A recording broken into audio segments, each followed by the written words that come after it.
Today in the homestead, we've got a problem. And no, it's not my fashion sense. It might be a problem, but hey, I gotta stay cool. We're gonna be using this and this to fix the problem.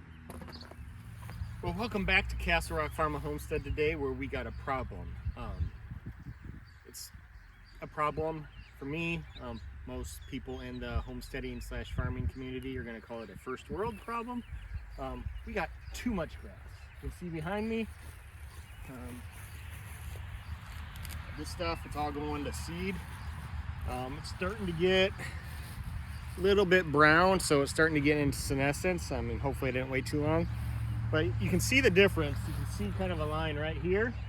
This hasn't been grazed at all yet this year. This stuff has been grazed once, so it's not quite as bad. And then, turn you around. You can see where we got them grazing in the tractor there. The goats were just here in their electric netting. That's where they were before. It's nice and green and thick. And then it's been a while since anything's been out in there. Get you down in here, show you real good. Try to get a close-up of this grass down in here. You can see this is the stuff that's been grazed once already. It's getting nice and thick in there. It's looking pretty good. It's still seeding out. I want to get to it before it goes into senescence because we need this to come back. You can see where the goats just were. They really ate it down. Had them in here for a couple weeks and they've eaten it down quite a bit. Got a lot of the weeds out of here. You can still see some, but this should come back pretty good. This is what we want to get rid of. We want to get rid of all these seed heads. Oh, I just want to top it off. The stuff that hasn't been grazed, you can see the clover down in here. You can see the blades of grass. They're getting a little thin, starting to turn just a hair brown. So I want to come through. I don't want to set my bush hog, brush cutter, whatever you want to call it. I'm going to set it about a foot tall and go through and just take the tops out of all of this, even the stuff that we've grazed once. Yeah, you can see some thistles popping up in there. Knock off the weeds before they go to seed. Knock off all these seed heads. Hopefully get some of that seed back down so it can come back up. But keep this grass in the growing stage because this needs to go the rest of the summer. I mean, today, happy Father's Day. This I'm filming on Father's Day, so happy Father's Day to all you fathers out there. Happy Father's Day to my dad and my father-in-law. So it's Father's Day. It's beginning of summer. This stuff's got to last all summer. So I wanted to keep coming back, and keep grazing it. So we got the goats in a permanent enclosure right now, kind of where I've come in my grazing rotation. We've come around from the back. We got him to a good spot where we can throw him in there. You can see Sully chilling right there with him. He's doing a good job, being a good livestock guardian dog. He's part of the herd now, so that's pretty cool. These are the only guys I still got out here. I got the two ewes and Franklin in that tractor. The two boys are back in the other winter enclosure. I had to get those grazed down because they were getting big and tall like this too, so we had to get that stuff thinned out. But I want to take this tops off, keep this grass in the growing stage so we can go all summer long, hopefully into the winter. Last year it got really dry and I think I grazed it a little too far, and then I let it get to this point again, and some of this didn't. It's not too bad now, but you can see down in there some of it's a little thinner than what I would like. So hopefully we can bring that back a little bit. So I got the opposite problem of what a lot of people do. I got decent pasture. This has been horse, cow pasture for decades upon decades. It's never been crop ground. It has been chemically fertilized here or there. I think the last time any chemical fertilizer was put on it when we first moved in out here, so almost going on 8 years ago. It hasn't been had any fertilizer besides manure since then. So it's in good shape. There's some weeds and stuff, but it's a nice multi-species pasture. But it gets big like this every year.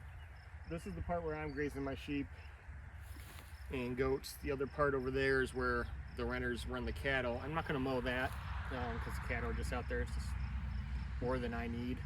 But I want to keep this going for the sheep and the goats. And I want it to keep coming back really well. So we're not really trying to recover any pasture. We're trying to maintain and slightly improve is what we're going to be doing today. So we're going to firing up the Yanmar 324 and grabbing the bad boy 5-foot brush cutter and go at it, and just, like I said, knock the tops off of all this and hopefully thin out the weeds a little bit and get this grass coming back and keep it growing strong all summer long. Well, here's tool number 1 for today. It is our bad boy 5-foot brush cutter. This is the standard duty version, not the heavy duty. It's a slightly thinner gauge steel than the heavy duty, and the heavy duty, I believe, comes with some chains up on the front here. This does not have that. If you've seen my first video on this, you'll know standard duty and heavy duty are referring to the bad boy brand. This steel on here is thicker than any. The standard duty of this steel is about the same thickness, if not a little bit thicker than a heavy duty version of, like, I don't know, your big farm store type brands, King Cutter, stuff like that. I compared them all before I bought them, and this one was a better price when I got it. It was on sale, but it was a better price and heavier duty for a better deal. So that's why I went with this. They are made in Arkansas, so right here, it's just your basic brush cutter, PTO, gearbox, rear, no flat tire. One thing I didn't cover in my initial review of this, because I thought maybe it was a me problem and not a problem with this, and it might be just based on this one, is the rear. It's the level check screw. So you fill up your gearbox there. This is supposed to be your screw for checking the level. You take this off, and if the gear oil comes out there, you're good. So, I mean, that bottom part of the gearbox is full. I can't get this out. You can see they painted it with that in, and it's just painted on there. So what I've done is I've taken this off, stuck a stick down in there. The level's good. I can see the gear oil on. It's nice and clear still. So I know the gear oil on it's good. Eventually what I'm going to do is I'm going to take a nut, weld it on there, and so I can break that loose. So just a heads up, if you are considering this, maybe that's something you need to check out before you buy it.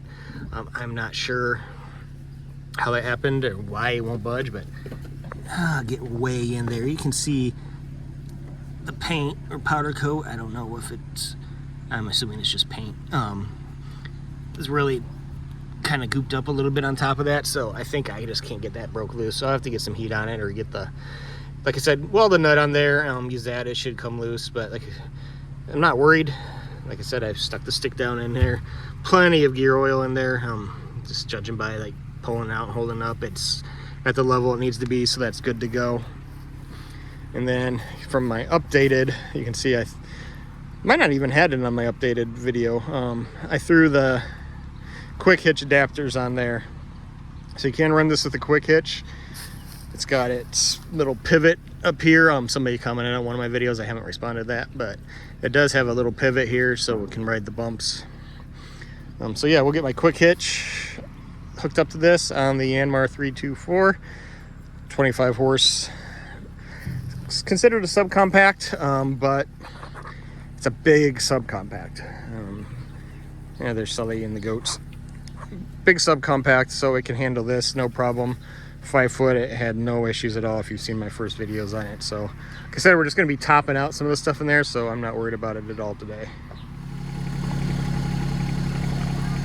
All right, before we take off, there are a couple of points to lube up. A couple of fittings on the drive shaft, on the PTO shaft here, just in the knuckles.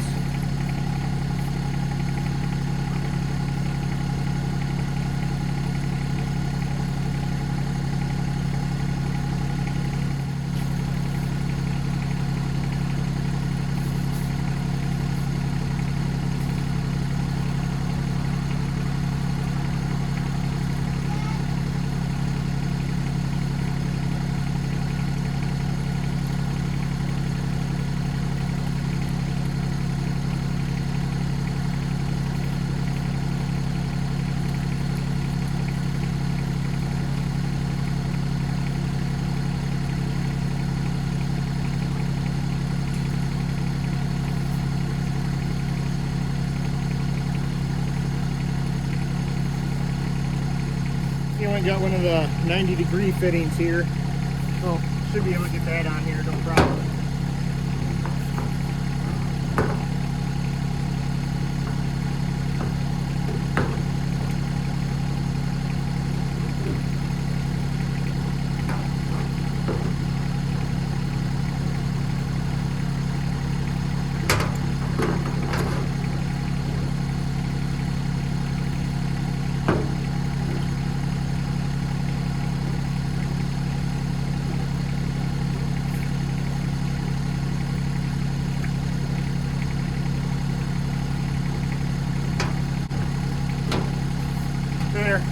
Always wondered why you want one of those mini grease guns. This is why.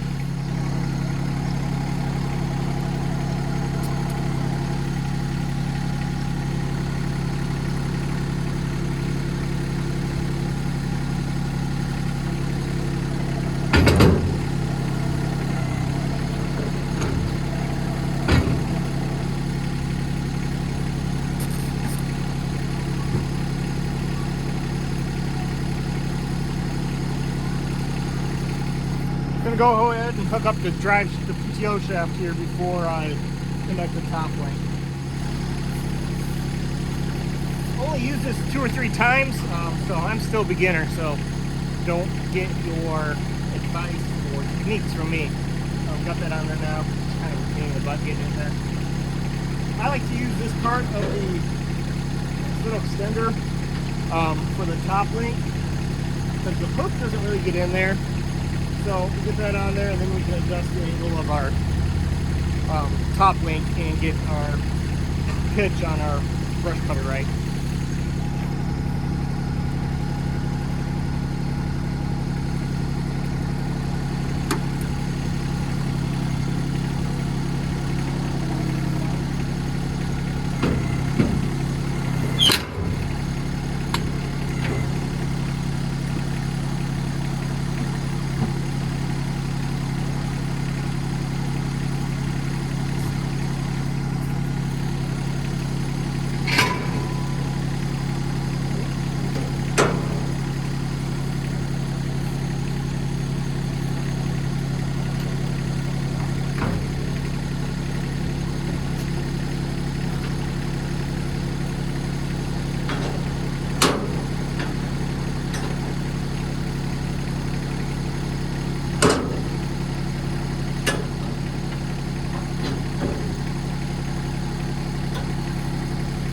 Going to want it all the way up, so we'll pick it up and adjust the back wheel.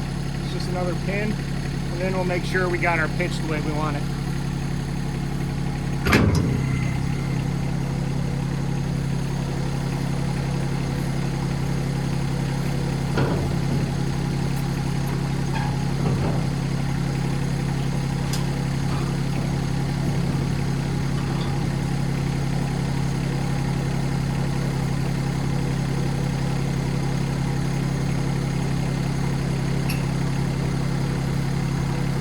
Pulled it out where I had a little bit more room to check the angle. So we got that all the way down. I'm just going to set the 3-point down and see what I'm looking at.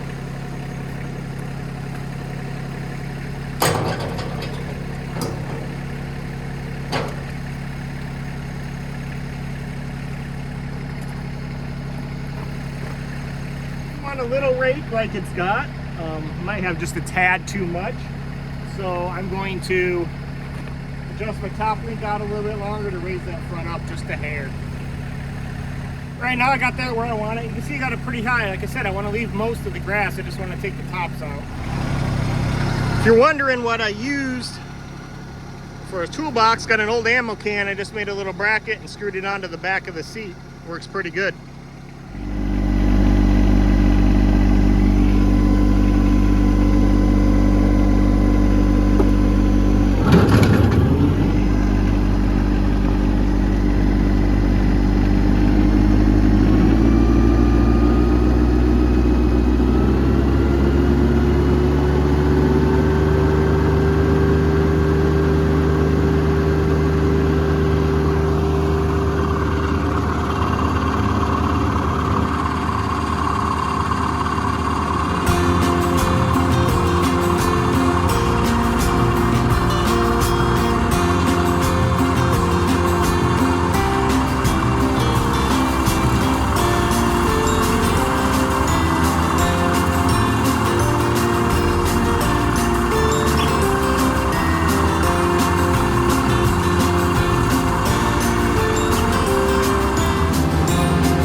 can see our finished results sitting up here on the tractor. Nice, even, about a foot long. You can see where I have it mowed there. It's about 3 foot tall. Got the other end of our pasture here. See, it's a lot easier for the sheep now to get down to the good stuff. I was making them eat it all, but they'd leave a lot of the tall stuff because there wasn't much in it. Didn't taste very good to them. But now they can get down there and get the good stuff. I'll take you up and show you why I'm doing this. You'll see the difference in the grass that's been grazed a lot by these guys and what hasn't. And that's why I'm mowing, because I can't keep, they're not keeping up with the grazing, even with everything, even with the guys. I got it in there, running the 2 tractors. Just can't keep up with the grazing, so I want to keep the grass growing. So let's go take a look at the difference. All right, here we got some stuff that I've grazed a couple times, but I didn't keep up with, like the mowing, keeping it short. It's gotten long. It's gotten into that senescence, that stop growing stage, the seed out stage. See, it's not bad, but it's a little thin down in here. You can see my hand in there. You can see it pretty well. This is stuff I've let get to this stage where you can see here. These posts are a good 2.5, 3 foot tall. That line's running about that high. So it's not bad in there, but you know, I can see once you get the tall stuff out, it's a little thin. Let's go over here to where I have consistently grazed. See, it's getting a little thicker and thicker. This is the stuff that I've grazed the most. Look how thick that is down in there compared to over there where you can see it's kind of brown. This is nice and green. It's nice and thick. Don't see as much seed heads out in here because this has been grazed and grazed consistently, not overgrazed.